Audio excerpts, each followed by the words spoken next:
Welcome back. So, till the last class we have discussed about brazing and soldering processes. So, we will continue with the final variant of the welding technique, that is resistance welding processes, which is having wide applicability. So, in resistance welding, heat and pressure are combined to induce coalescence, joining between the adjacent workpieces.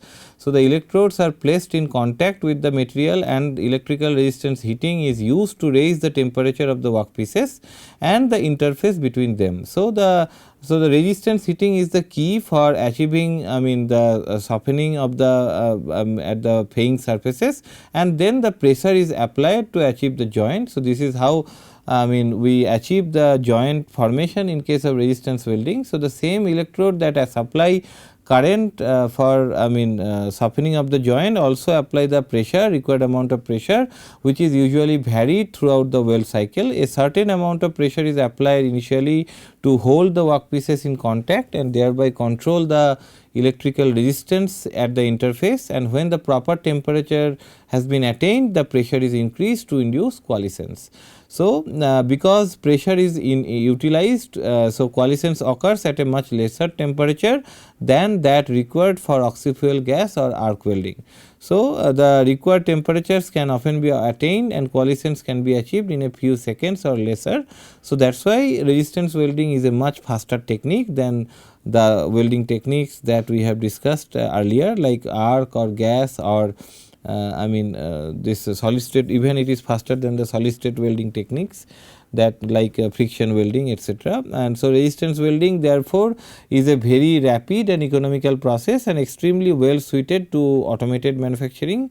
No filler metal is needed in this case. So, it is a totally autogenous welding technique, and the tight contact maintained between the workpieces excludes air and eliminates the need for fluxes or shielding glasses.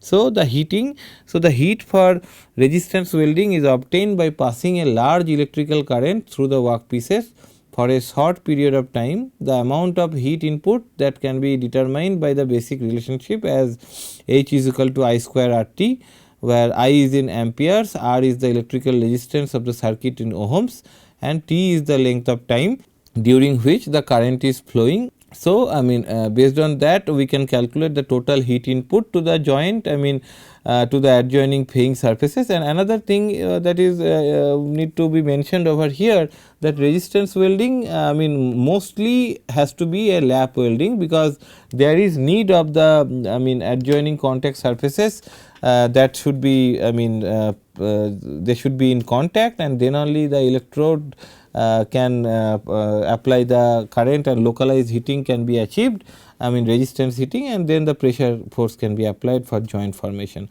So, so this is the basic principle for heat input that is achieved in case of resistance welding. So, in this case it is important to note that the workpieces actually form part of the electrical circuit. So, as shown in the previous slide also. So, then that the total resistance between the electrodes consists of three distinct components: the bulk resistance of the electrodes and workpieces, the upper electrode, upper workpiece, and the lower electrode, lower workpiece, and the resistance between the two workpiece plates. So, the contact resistance between the electrodes and the workpieces, between the upper electrode and upper workpiece, and the lower electrode and the lower workpiece. So, so this is basically a combination of both. So, the total resistance is the summation of the bulk resistance and contact resistance. So, so that is what is mentioned over here. So, you can so the resistance between the surfaces to be joined, like we have discussed earlier also, is called a paying surface. So, this is a typical example of a weld nugget that is formed by resistance spot welding. So, this is a typical example of spot welding. So, like spot, we can achieve multiple nuggets throughout the weld length, and then in that case we call it as resistance seam welding. So, these are basically following the same principles like spot welding, but only thing that we can achieve welding for a greater length by I mean achieving multiple spot welding at different regions, different localized spots. So, the objective of resistance welding is to bring both fairing surfaces to the proper temperature, and while simultaneously keeping the remaining material and the electrodes relatively cool. So, water cooling is usually used to keep the electrode temperature low and thereby extend their useful life. So, here the role of coolant water is very much important, because these electrodes along with the workpiece, everything in touch, and they completely makes a complete circuit together, and that is why there is significant heating that takes place, and the electrodes must be cooled to enhance their longevity, so that they can be used for a wider length of time, and that is why the water cooling becomes important here. And this is a typical temperature distribution that is shown over here. From here it can be observed that you see that it is only a localized heating that we can achieve in case of resistance heating, resistance spot welding technique. So, in this compared to other welding techniques where we have seen in case of fusion welding, that where there is a large heat affected zone formation and there is a significant effect on the metallurgical microstructure and mechanical property of the base metal workpieces, which is not the case in case of resistance welding, because of the localized peak temperature that is applied at the joint, and then it drops off when it is goes deeper into the workpiece materials. So, it is this distribution of the temperature distribution shows the workpiece temperature at different points, which is basically decreasing from the central line of the joint. So, so that is what is desirable also from the property point of view. And number 2 is pressure. So, because of the applied pressure promotes a forging action, resistance welds can be produced at lower temperatures than welds made by other processes. So, controlling both the magnitude and timing of the pressure, however, is very important. So, if too little pressure is applied, the contact resistance will be high and surface burning or pitting of the electrodes may happen, and excessive pressure is applied, then molten or softened metal may be expelled from the joint region, and then it can cause improper joint between the fairing surfaces, and it can also the electrodes can indent over the workpiece surface. Other than the fairing surface, the upper surface, the upper surface of the upper plate, that means the plate A. So, assume that there is a joint which is taking place between plate A and plate B. So, this is the weld nugget is forming. So, this is electrode at the electrode, say electrode A prime, electrode B prime. So, then if the pressure is more than that what is required, then there will be significant indent at the top surface of the upper plate, and then there also there can be an indent at the bottom surface of the lower plate, that is plate B. So, to avoid that, the pressure has to be optimized properly, and so ideally moderate pressure should be applied to hold the workpieces in place and establishing a proper resistance at the interface prior to and during the passage of the welding current. So, the power supply, the overall resistance in the welding circuits can be quite low. High currents are generally required to produce a resistance weld. So, the power transformers convert the high voltage low current line power to the high current low voltage power required for welding, and smaller machines may utilize single phase circuitry, but the larger units generally operate on 3-phase power. So, resistance welding is possible in both single phase as well as 3-phase mode, and so also it can be done in AC, it can also be done in DC. So, so this is a typical time versus pressure curve. Then you can see that when there is a so there are basically 2 stages in the resistance welding process. So, in the first stage, when both the contact surfaces are basically getting softened because of the heat generated, because of the resistance heating takes place by the electrical current flow. So, in the softening stage the applied pressure is much lesser. So, I mean so that is what you can see. So, this is basically the forging pressure which is lesser in the softening stage, rather the welding current is higher, and once the softening is done or plasticizing of the metal at the interface is done for nugget formation, then the pressurization stage, that is the second stage, the forging pressure, I mean it goes higher than the welding current, which is decreased because the softening is already achieved. So, this is how the resistance welding works in two stages. So, the temperature achieved during resistance welding is primarily determined by the magnitude and duration of the welding current. So, the bulk resistances of metal increases as temperature rises, and the contact resistances decrease as the metal softens, and pressure improves the contact. So, since the best conditions are the initial ones, so high currents and shorter time intervals are generally preferred for plasticizing or melt preparation, for nugget generation at the fairing surfaces. So, the weld location can attain the desired temperature while minimizing the amount of heat generated in or dissipated to the adjacent material. So, this is a typical example of resistance spot welding that we have discussed in detail in the previous slides.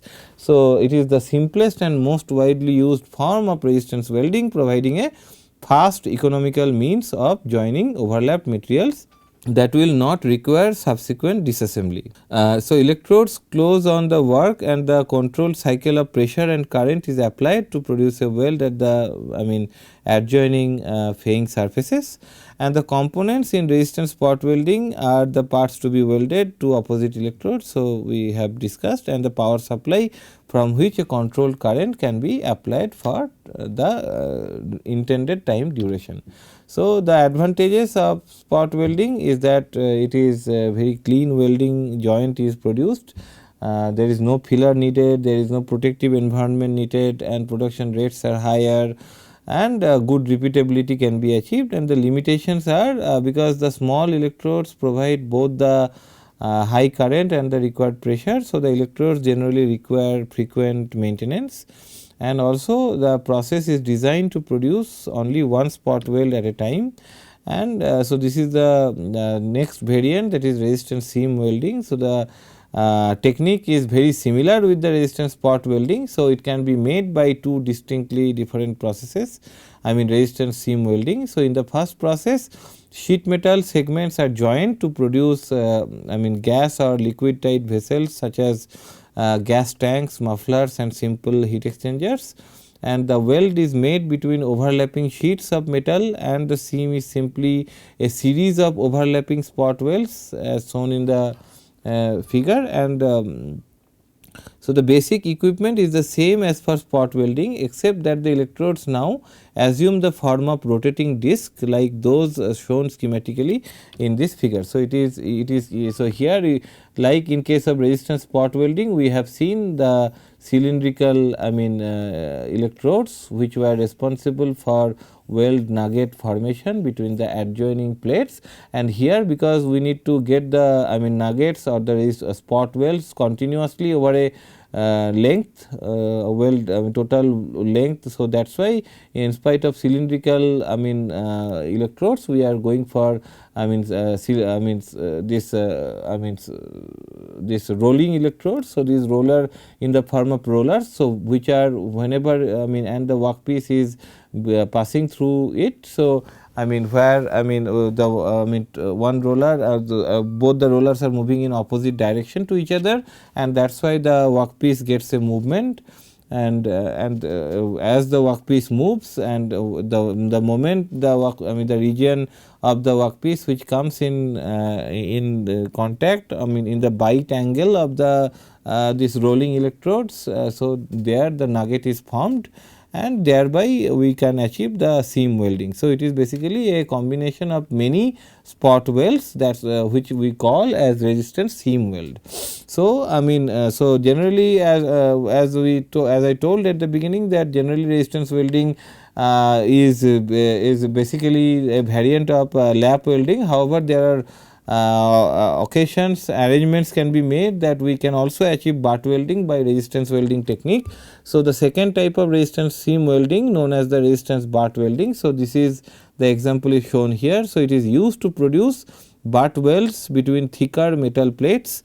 The electrical resistance of the abutting metals is still used to generate heat, but high frequency current up to 450 kilohertz is employed to restrict the flow of current to the surfaces to be joined and their immediate surroundings. So, you can see here, I mean, so so it is a resistance butt welding is used extensively in the manufacturing of hollow pipes and tubes, but the process is also used to construct simple structural shapes from sections of plate. Almost any type or in combination of metal can be welded by this technique. So, resistance butt welding technique, including difficult dissimilar metals and the high conductivity metals such as aluminum and copper. So, you can see, so here the squeeze rolls are basically responsible for, I mean, bringing the both the edges, both the ends together, and then the in the joint region. So, this contact, so I mean which serves as a electrode,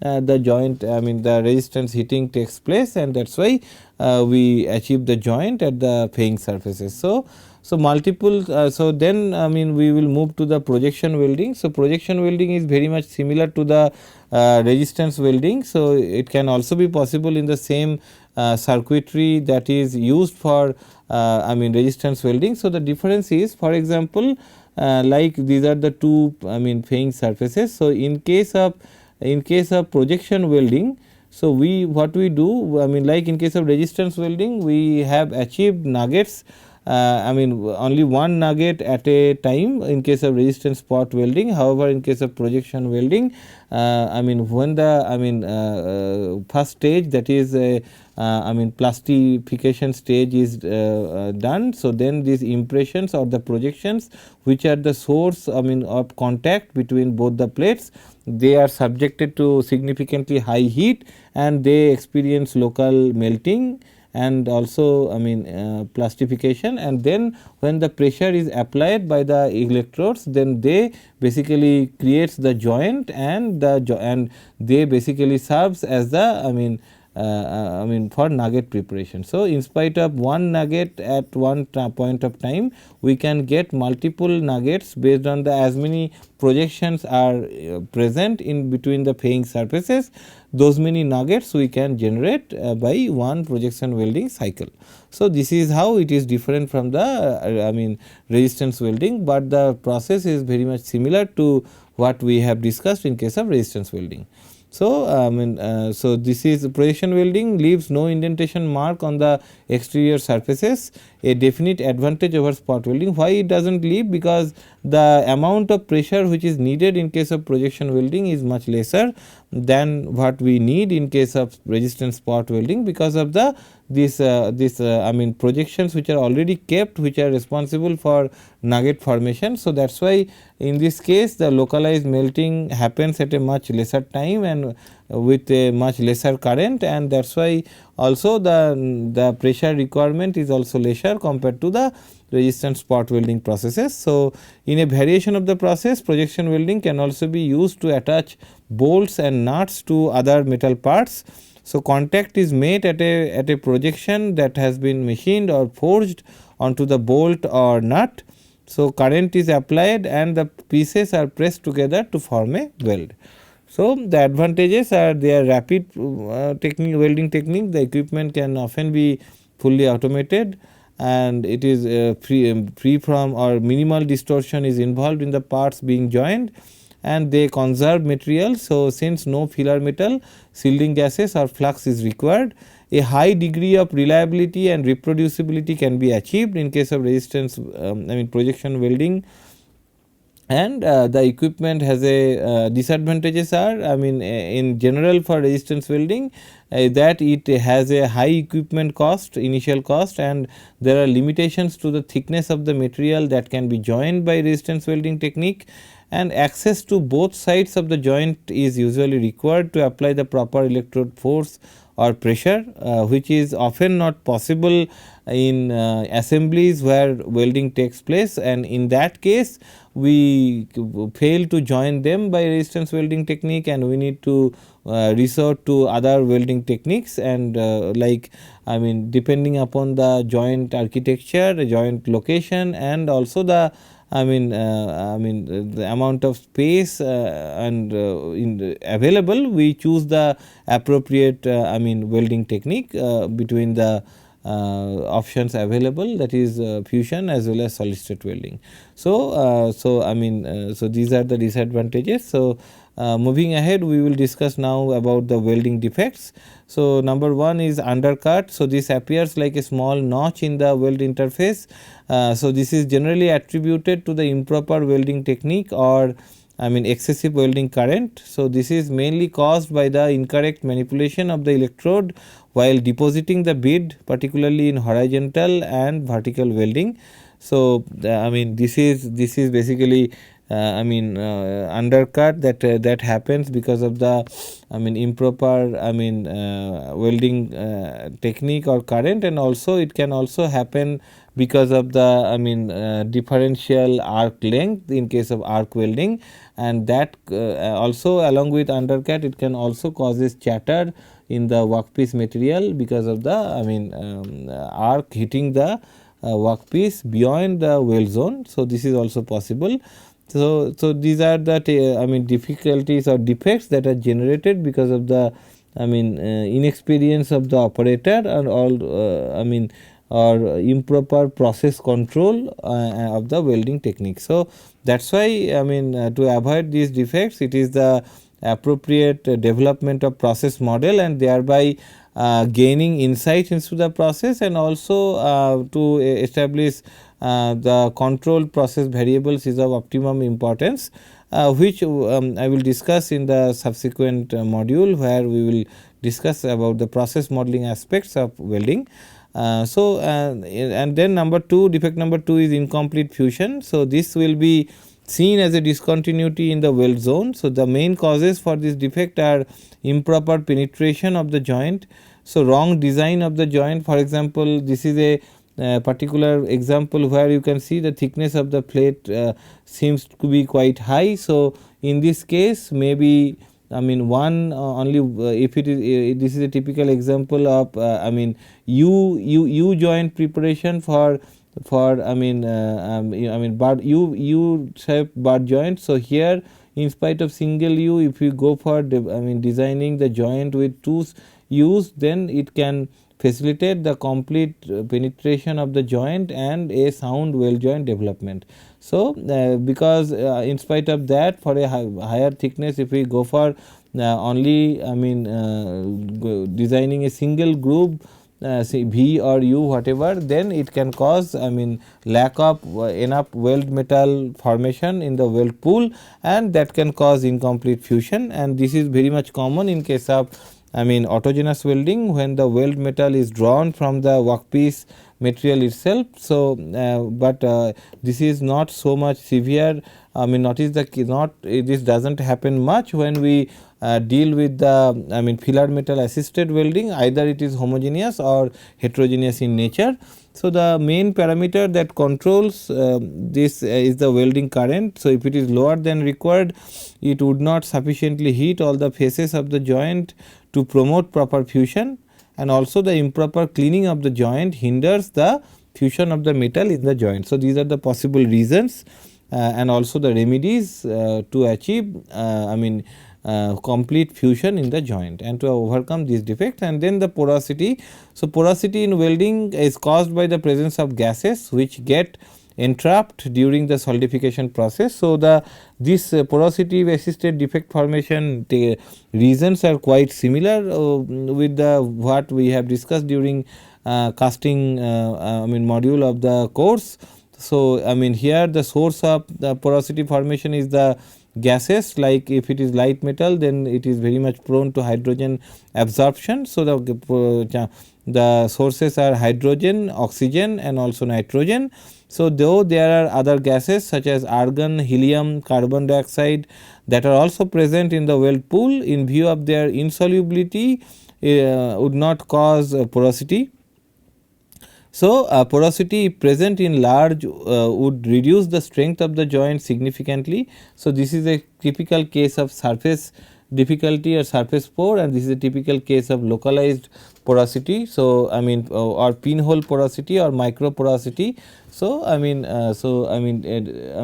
these are the generally micro porosity which are generally happens due to the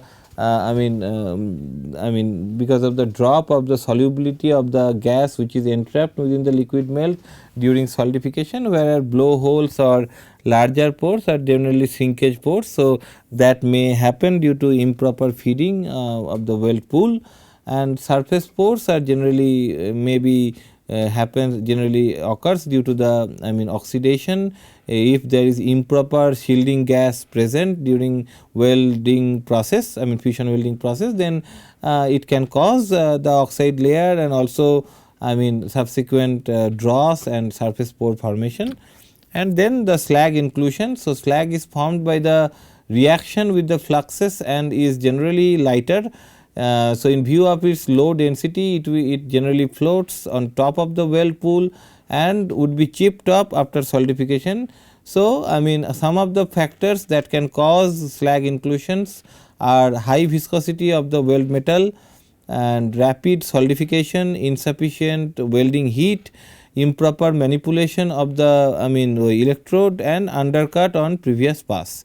So, slag inclusion like porosity weakness weakens the metal by providing discontinuity. So, these are the several reasons. So, it can happen because as we know that we so again I am taking the example of a say single V butt joint. So, what we do? So, we do not basically achieve the complete welding at one pass.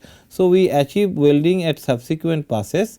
So, what happens that with each individual pass, so the so the slag generated, it should come at the float at the top at however, because of the undercut which is created in subsequent passes, it can get trapped, it may not be able to reach at the top, and that is why it can cause a slag inclusion. So, likewise when subsequent layer is deposited, so it can get trapped, and also because of the higher viscosity of the weld pool which is rapidly losing its superheat and getting solidified, it may not be able to reach till the top, even though it is lighter than the solidifying liquid metal.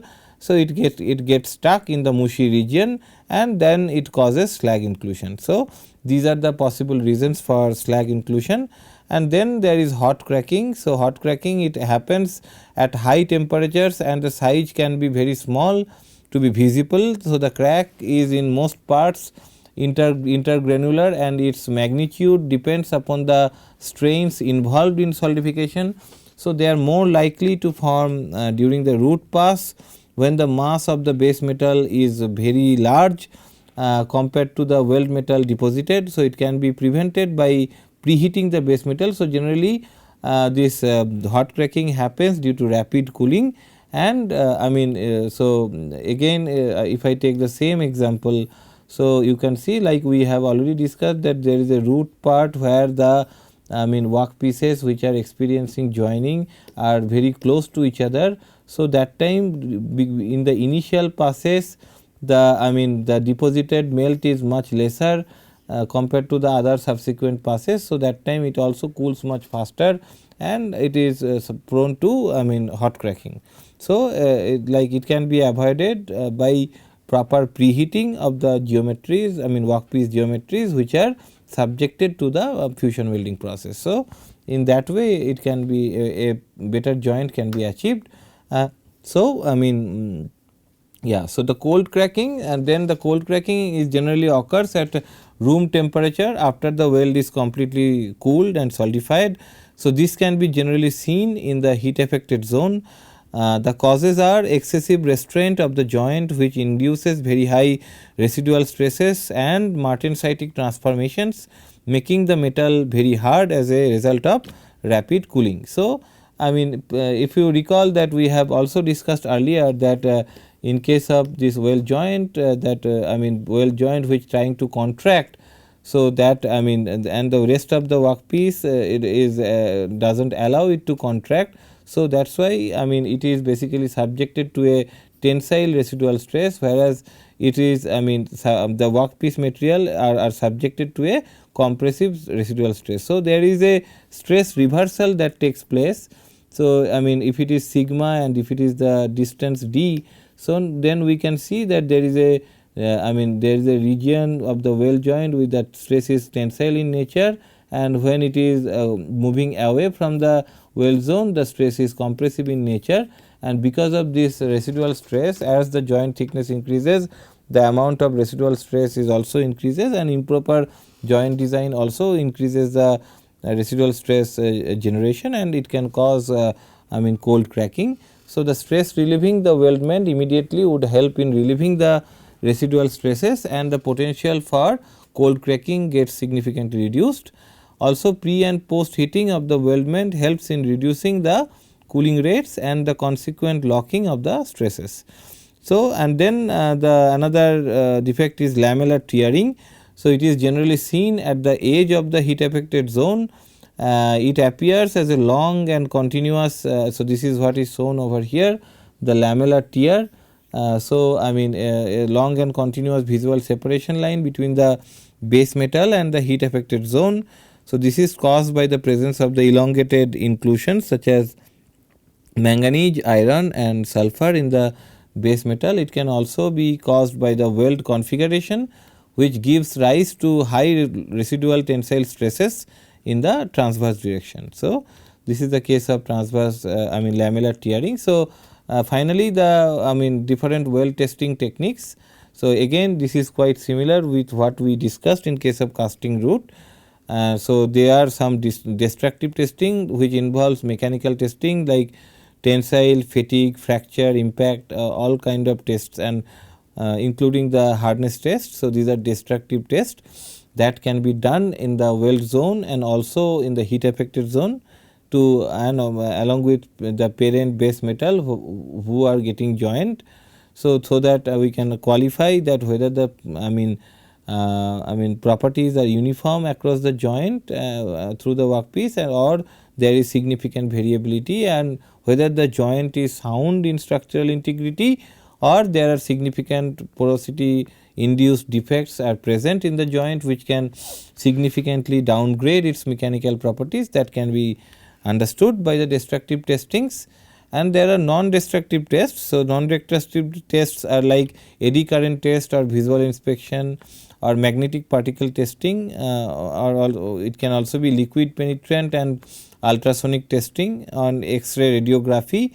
So, these are all techniques which are used for casting also, we have discussed that time also. So, because in case of fusion welding or even in case of solid state welding, we can apply these non-destructive testing techniques to I mean qualify the joint for subjecting it to in service application. So, with this I mean we are done with the welding section of the course. So, we will meet in the next class with the I mean process modeling aspects of I mean fusion welding.